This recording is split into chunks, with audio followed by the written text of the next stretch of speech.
what you have to say to us this morning, Lord.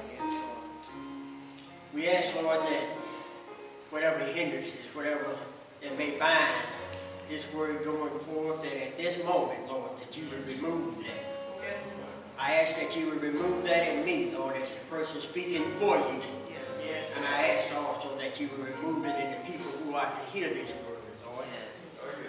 I ask you, Lord, right now, just to have your way. Yes, Lord. Have your way, Lord. Whatever it is, Lord, just have your way in this place today, Lord Jesus.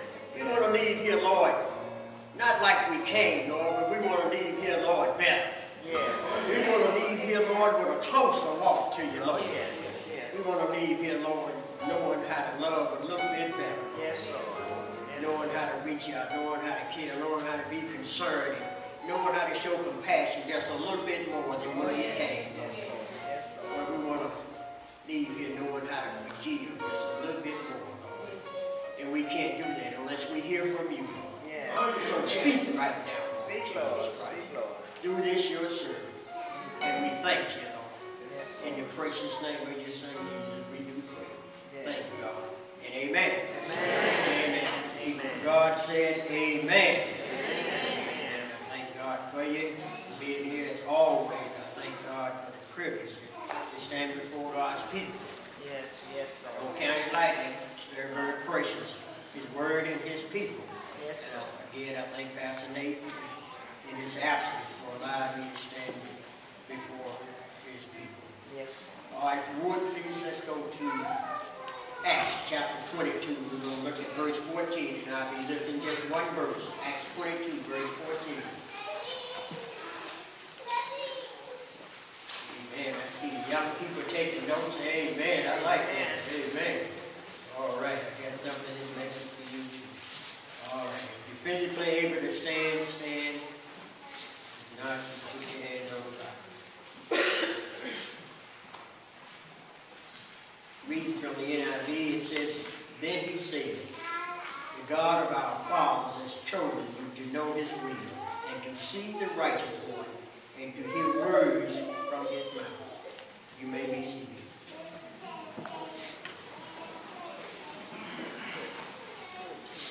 There was a poet by the name of Rudyard Kipling. He wrote a poem entitled If. Most of us had to learn it when we were in school. Very, very inspiring poem. Poem that motivated people for hundreds of years. Still, people are reading the poem and motivated by this poem. He began by saying, if you can keep your head when all about you are losing theirs and blame it on you. If you could trust yourself when all men doubt you, but make allowances for the doubting too. If you can wait and not be tired by waiting, or being lied about, don't deal in lies, or being hated, don't give way to hating. And yet, don't look too good, nor talk too wise. If you can dream and not make dreams your master, if you can think and not make thoughts your aim, if you can meet with trial and disaster and treat those two impostors just the same, if you can bear to hear the truth you've spoken, twisted by knaves to make a trap for fools, or watch the things you gave your lives to broken, and stoop and build them up with worn-out tools. If you can make one heap of all your winnings and risk it on one turn of pitch and toss, if you can force your heart and nerve and sinew to serve your turn long after they are gone, and so hold on when there is nothing in you except the will which says to them, hold on. If you can walk with crowds and keep your virtue, or walk with kings nor lose the common touch, if neither foes nor loving friends can hurt you, if all men count with you but none too much, if you can feel the unforgiving minute with 60 seconds worth of distance run, yours is the earth and everything that's in it, and which is more, my son, you're a man. I admit that this is a very, very inspiring poem rather. It's encouraging. It motivated people for years and years to come, even though Rudyard Kipling lived a very tragic life. He saw two of his sons die before him. His parents were abusive to him. Yet, he took time out to write this very motivational poem. But as motivational as it may be, as inspiring as it may be, it lacks one critical element. Nowhere in this poem does it depend on the ever-loving, sustaining, and God who has created us and sustained us. This poem only points to self-motivation. And I think that's the reason why so many of our lives are out of balance right now. We attempt to do things on our own accord. We attempt to do things the way we think they should be done. So I thought I'd just talk for a few minutes this morning about God's voice. Balance in an unbalanced world. Balance in an unbalanced world. If you're forgiven this morning, I'm a little stopped up, but that's okay. The word is still going forward. When we look at the Genesis account, it says, in the beginning God created the heaven and the earth. And it was without form, and it was void, and darkness was upon the face of the deep. And afterwards God spoke, and there was light.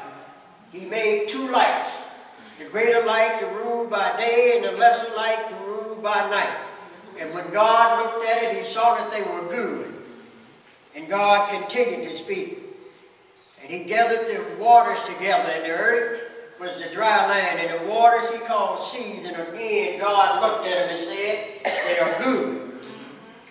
And God continued to create. He created the fish and all of the creatures. And God looked at them and said, they are good. Shortly after God created this, he created man. He created Adam and Eve. He created our foreparents. And soon after God created Adam and Eve, all of the order and the balance and the harmony came to an end. Soon after Adam and Eve came upon the scene, we had our first domestic squabble. You know the story. Adam said, Lord, it's this woman that you gave me. Soon after Adam and Eve were created, we had our first recorded domestic violence case. Cain slew his brother Abel and buried him in the sand. Soon after God created man, the whole earth was filled with violence and corrupt before God. And right now, my Bible tells me that all the creation groans in pain, waiting to be restored. But I don't want you to be confused today. I don't want you to think that you came out this morning in the cold and wet weather to hear a message of doom and gloom. This is not the place that we preach messages of doom and gloom. This is the house of God. Amen. This is where you hear a word of hope here. And we certainly don't serve a God of doom and gloom, but we serve a God of hope. So this is not a message of doom and gloom. Amen. What I'd ask you to do is just stay tuned. All right. If something in your life is out of balance, I think I have a word for you. All right. Not only is the world out of balance, but our individual lives as well are out of balance. Every area of our lives at one time or another is going to be out of balance. I don't care how we work at it. The best laid plans of mice and men sometimes go astray. Life is a balancing act. All of us have to know life is a balancing act. If my relationships are okay, then my finances are jacked up. If my finances are jacked up, my career is off track. If my career is okay, I got health problems or spiritual problems.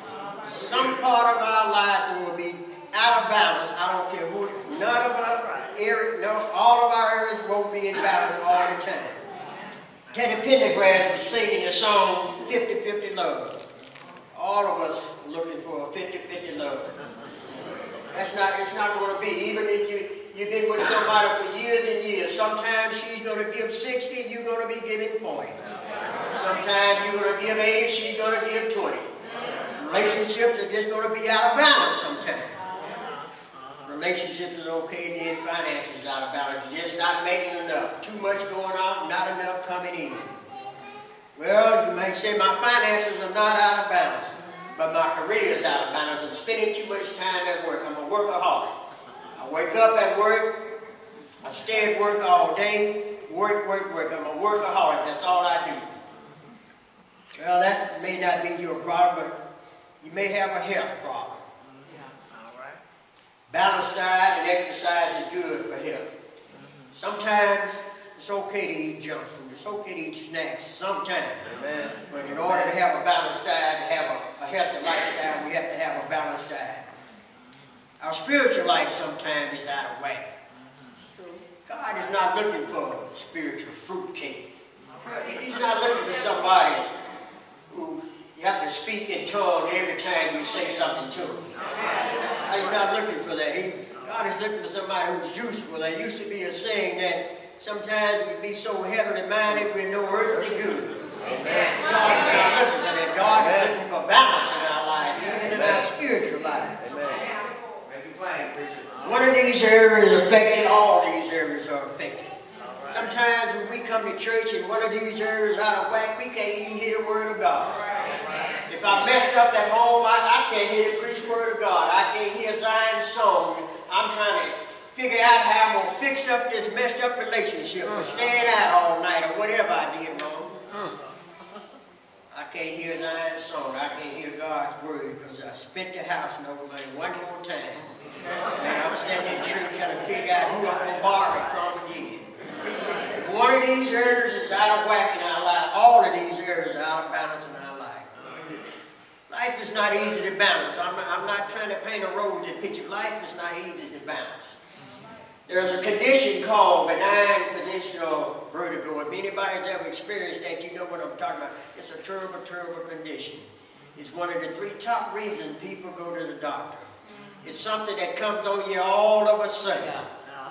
You can be walking along and all of a sudden you're waving like a drunk man, driving or laying in your bed and everything's going round and around and around. It's something that happens to you all of a sudden. Life also is like it has some unexpected turns. Right. It keeps us off balance. All the money and time we spent on Junior, and Junior got suspended from school. Mary, we gave her everything we possibly could. We raised her the way we thought was the best way, and now Mary's pregnant. My husband of 20 years got an empty nest now. All the children, all 10 of them out on their own. 20 years, and now we want to relax. He decides he wants to chase fast women, drive fast cars, and live a fast life. Life is full of unsuspected twists and turns. Things happen in our life to keep us off balance. It's not easy to balance our life, but when life is out of balance, we need to do something to get it back in balance. And there is a word from God that helps us get our lives back in balance. A critical choice is the counterweight that we choose to put our lives back in balance. I want you to stay with me. I want to paint a picture of a scale. Most of us have seen a scale before in our lives. It's 2 scales suspended on a bar at equal distance. In one scale, you place whatever's going to be weighed. Usually it's something precious, silver or gold or diamond or something else that's valuable. And in the other scale, you place a counterweight to measure what you have. And the counterweights determine the value of what you placed in the first scale. In ancient times, people used precious metals to weigh. Gold and silver, as I said before, and diamonds and rubies and things like this. But today, what I'd like to suggest to us is that we place life in the first scale. Life is the most precious gift that we have. I don't care what you've accomplished, life is the most precious gift that we have. Every moment of life should be treasured. I just want you to take a minute right now, just take a deep breath in. That's life. Just put your hands on your heart right now and feel your heartbeat. That's life. Life is a precious gift. I'm reminded of Job's words. He said, our times are appointed. Our days are set, and our bounds are set, and our days are set. Sometimes I look back on my life and I realize I've wasted some of my life. I've used the wrong counterbalance in life. I used to hear the old people say, time flies, and I didn't really understand what in the world. Time flies. I understand perfectly now what they mean. I look back to being a dusty, barefoot boy, playing in the alleyway, and now 61 years of my life have passed, and I understand what they mean when they say time flies. Life is precious. Young people, I want you to understand understand this now. You're young right now. You may feel like you'll never get old. You may feel like you'll never have any imbalances in your life. But remember these words from this 61-year-old man. Time flies. Life is fleeting. And life is so precious. Not only is life precious, but I want to remind us of Paul's words to the Athenians. It is God who gives to all life and breath. Every breath we take, every heartbeat comes from God. Not only that, we are made in God's own image. We are made in His likeness. Believers, we are precious by God. We don't belong to ourselves. Not only did God precious us, but God has a divine design for our life. And our lives have to be in balance for us to carry out the design that God has for our life. We get only one shot at life. Life is not recycled. The book of Samuel tells us that life is like water spilled on the ground that cannot be gathered up again. No recycling. I know Lazarus and some of the others had a second chance in life, but they're not around. Death came back around again and knocked on the door one more time, and they're dead now. Life is just a one-time shot, and it's too precious to waste on trivial pursuits. So if you will, let's face life in the first scale. So how do we choose a counterbalance? I want you to go with me, please, to Ecclesiastes chapter 2, verses 1 through 11. Ecclesiastes chapter 2, verses 1 through 11. And as I read these, I want you to think about this. Have I used some of these counterbalances in my life? Have I decided that this is what my life is worth? And I'm reading from New King James, and it reads as follows.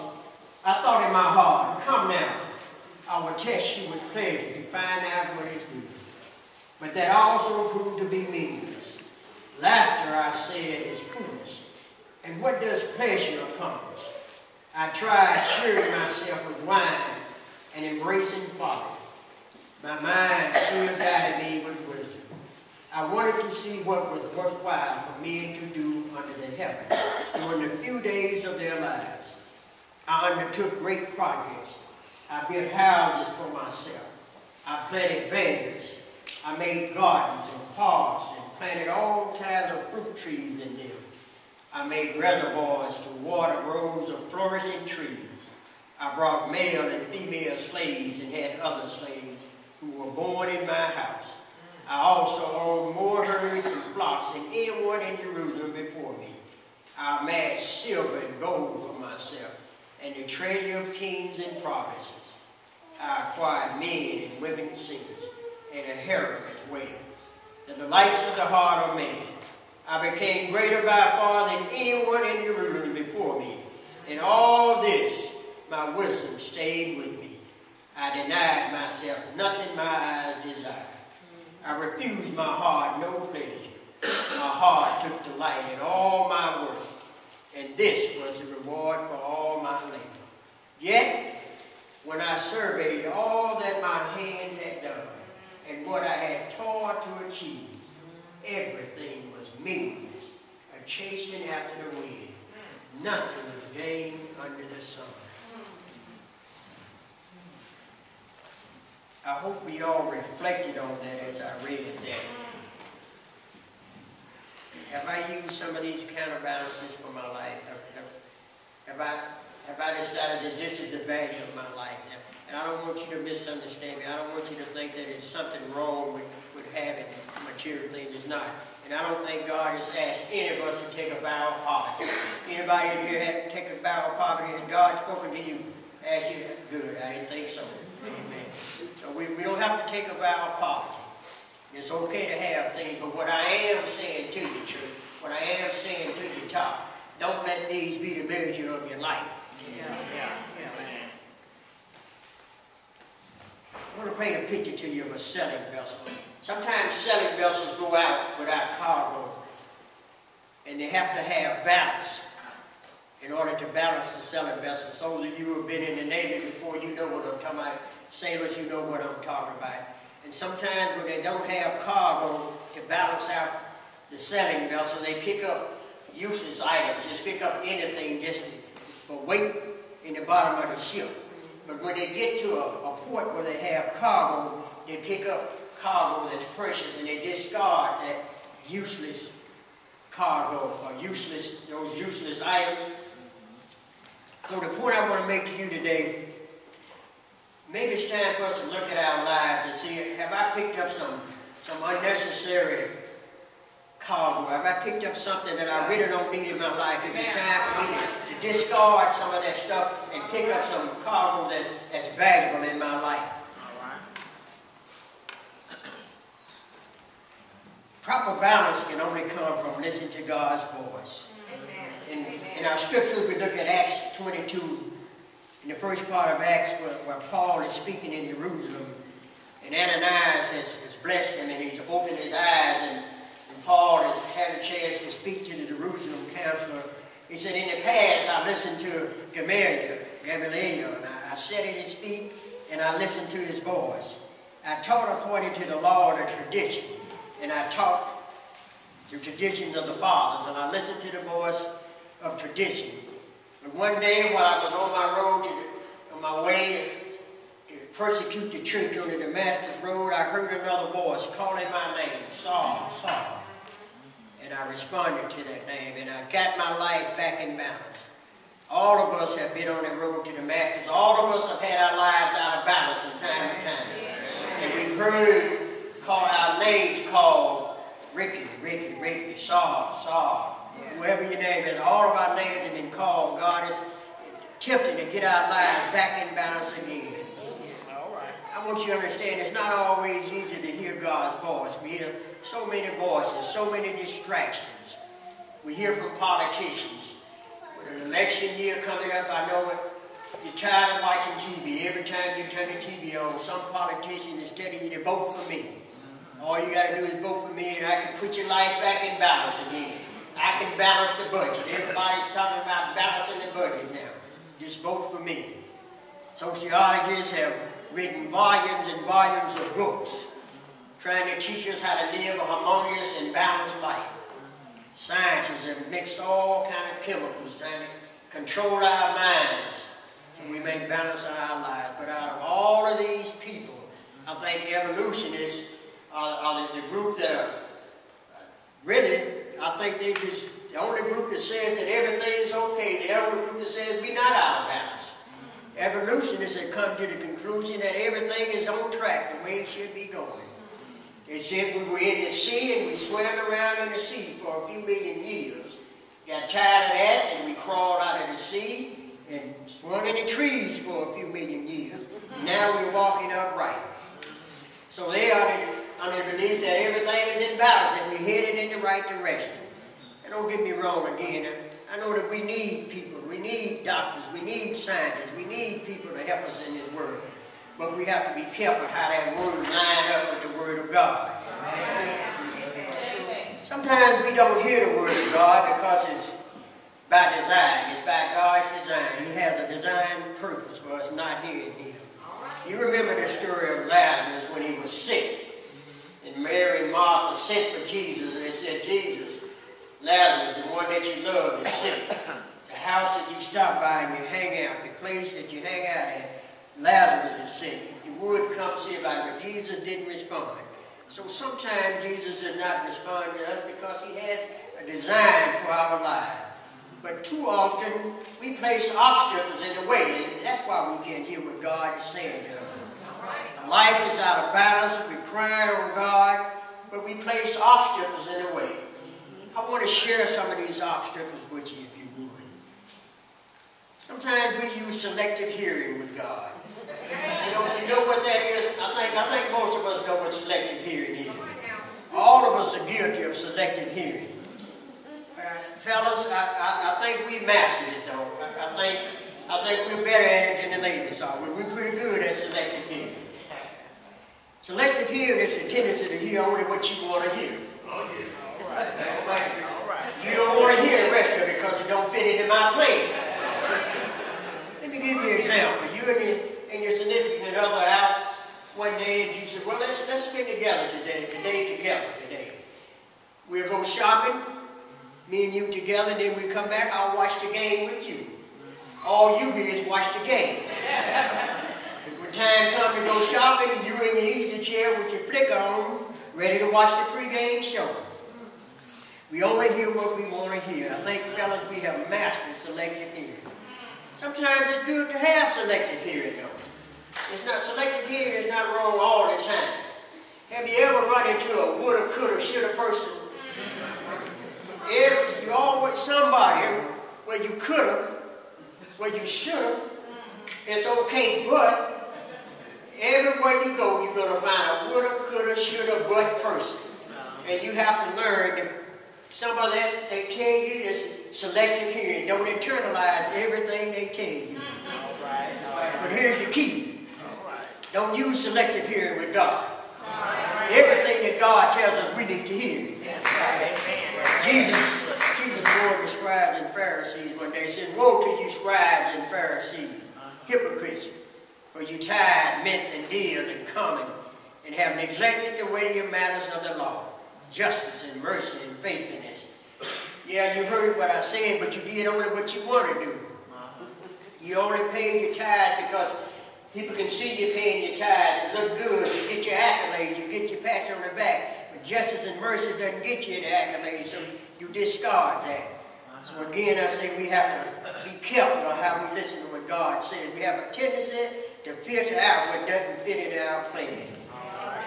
Sometimes we have a bad connection, and we can't hear God. God is always broadcasting. I want you to understand that. He's always broadcasting. Morning, noon, and night. He's on the main line. Call him up. Call him up. Tell him what you want. No station breaks. If you're sick, call him up. Finances out of balance, call him up. Relationships rocky, call him up. But we have a bad connection. When you purchase something, they give you a manual with it. And when you have problems with it, they have a certain section in it to tell you where to go when you have certain problems. So if you find yourself having problems with hearing God's voice, I want you to go to Galatians. You don't have to go there now. Go to Galatians 5:19 and 21, and may let you know why you're having a bad connection with God. Some of the reasons we may be having a bad connection with God is idolatry. We may be putting something in front of God. We can't hear God because we're too busy watching our car or doing whatever we do. We can't hear God because there may be strife in our lives. Something happened 50 years ago and we still holding a grudge. Sometimes we can't hear God because we're envious of other people. You want something that they have. Sometimes we can't hear God because we have a murderous disposition. And it doesn't always mean that we have to take somebody's life physically. We can assassinate people's character with our mouths. These are the kind of things that cause a bad connection with God and we can't hear God. And sometimes we just decide to tune God out altogether. We don't, not even a bad connection. We just don't hear it at all. I don't want you to go here, but I want you to listen to this as I read this to you from Zechariah chapter 7 in verse 11. It says, "But they refused to pay attention, stubbornly turned their backs and stopped up their ears. They made their hearts as hard as flint and would not listen to the law of the words that the Lord Almighty had sent by His Spirit through the earlier prophets. So the Lord Almighty was very angry." Have you ever dealt with a disobedient child when you're trying to tell them, or your own children when you're raising them, you're trying to tell them something and they stick their finger in their ears and they turn their back and they say, I'm not listening to you. Young people used to say, talk to the hand. Sometimes we tell God, God, talk to the hand. I'm not listening to you. We have to be careful of how we deal with God's voice. All right. Have you ever given anybody directions and they not take your advice? If I were to ask you, Deacon Bell, how do I get to 385 from the parking lot? And an hour later, I come back and ask you the same question. Haven't moved my car, still in the same spot. And I ask you, how do I get to 385? Well, Deacon Bell made this decision just to walk away. Sometimes God don't respond to us because we haven't obeyed what He's already told us. He's already told us to do something. We have not responded to what God has said. understand that God is looking for followers. He's not looking for people to take charge. He's looking for people who are willing to lay down their wheels to Him. He's looking for people who are willing to lay down their own agendas and follow His agenda. You know what? It goes like this. Deny yourself, pick up His cross, and follow Him. We have to be prepared to act on what God has already told us if we want to hear from God. And then this is the one that we hear all the time. Sometimes we're just too busy to hear God. Our life is so hectic. That's the excuse we use most of the time. And I agree with you. 21st century life is frantic. We got soccer practice, baseball practice, football practice, band practice, doctor's appointment, choir rehearsal, Bible study. Which way is up? Sometimes I wake up, I don't know if I need to go to church or go to work. What day is it? We live a frantic life in the 21st century. And we don't know which way is up. And none of these things are bad things. None of these things are bad things. These are good things. But sometimes we have to be careful, even when we do good things, to crowd God out of our lives. Amen. In Luke chapter 10, you remember when Jesus came by to visit with Mary and Martha. Martha invited him in and, come on in, Jesus, and you got everything ready for you. And he came in and had a seat, and Mary immediately went over and sat at his feet, and Martha went about her business, getting things ready, getting the Thanksgiving turkey ready, or whatever they were doing then. Well, no, I don't think they were celebrating Thanksgiving, but anyway, you get the point. You get the point. Maybe it was a rack of lamb or something. She was doing something. The sweat was pouring off her, and she was trying to wash the bread and wash the lamb, and she looked over and saw Mary sitting at Jesus' feet and said, Jesus, what's up with this? I'm working and Mary just hanging out with you. But Jesus responded to her and said, well, you're busy. You got a lot of things on your mind, Martha. Not necessarily a bad thing, Martha, but Mary has chosen the best thing. She's chosen to hear a word from me. She's chosen to hear my voice. So the point I want to make to you today, Top, is let's be careful even of the good things that we do. We can even take the good things and crowd God out of our life and not do anything. Sometimes there's a thin line between need and greed. I want you to hear me well on this. I want you to hear me well on this. All of us want to provide for our families. All of us want to leave something for our families to build on. We want them to do better than we did, to grow from what we do. All of us want our children involved in extracurricular activities. It builds character and it helps them. But whatever you do, don't let any of that crowd God out of our lives. Whatever you do. And then you have to have a desire to hear from Jesus. Sometimes we don't hear from His voice, but we don't have a desire. We have to have a close relationship with Jesus, like a love-sick teen, like some of us were when we were coming up. All of us who were going through that. You know what I'm talking about. Some of young people, maybe you haven't gone through that yet, but you will. Stay on the phone for hours and hours and hours, and you hang up, and 5 minutes later you call back. I don't want anything. I just want to hear your voice. I've been there. You've been there. Amen. Young people here, you will be there too. Amen. There's nothing like love. But we ought to have that same type of desire to hear God. God, I just talked to you when I got up this morning. But I just want to hear your voice again. On my way to work, driving up the house, I just want to hear your voice. When you get to work, on the way in your job, Lord, I just want to hear your voice again. We need to have that same kind of love to hear God's voice. I'm going to close out right here. We have to be able to discern God's voice. Jesus said, my sheep hear my voice. And here's the part that is so very important. Not only do my sheep hear my voice, but I know them. I know them. So that's a mutual relationship. They hear my voice and I know them and they follow me. So what am I saying? We have to be able to hear God. We have to be able to recognize God, and we have to be able to respond to God when we hear Him. We're like sheep, though. As proud as we are, especially in America, we're no more than sheep. We get lost, we get confused, we try to run our lives on our own, but we end up just like sheep, lost and astray. David understood the connection between sheep and God's people. He cried out one day, he said, "Oh Lord, thou knowest my foolishness." Lord, you know I can't do this by myself. I need you. And God responded with the love, the agape love that he had. He says, "I will instruct thee.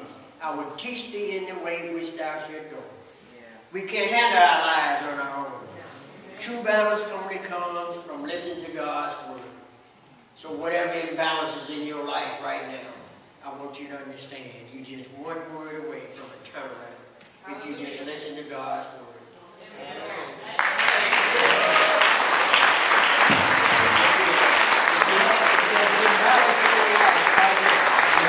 Everybody's saying, all God's people praying. If you've got an imbalance in your life right now, if something is going on in your life that's just got you out of kilter and you don't know what to do with it, this is the place to bring it to God. Yes. This is the place. All right. He's waiting to bring our lives back in balance. We can't do it on our own. As hard as we try, we can't do it on our own. We live in an unbalanced world. Yes, Lord. God is God who will bring balance to an unbalanced life. Yes, Lord. There's nothing better